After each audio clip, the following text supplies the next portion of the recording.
Assalomu alaykum qadrdonlarim. Bugun sizlarga bo'sh vaqtimdan bir parcha video olishga qaror qildim va oilamiz yaxshi ko'rgan rakushka shirinligini pishirishga qaror qildim.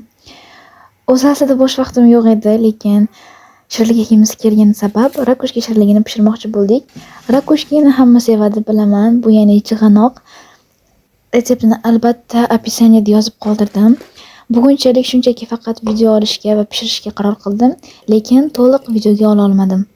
Keyingi safarda sizlarga to'liq video retseptlarini joylab, albatta gapirib, so'zlab, har bitta bosqichini ko'rsatib berishga harakat qilaman. Va bugungi vlogimda men sevimli serialim bilan o'zimning sevimli mashg'ulotimni bajardim.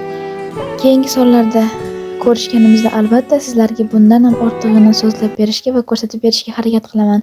Aytgancha, Muhammad Ali va turmush o'rtog'imning istaklari bilan bugungi vlogim shu videodan iborat bo'ldi. Rahmat, kattakon.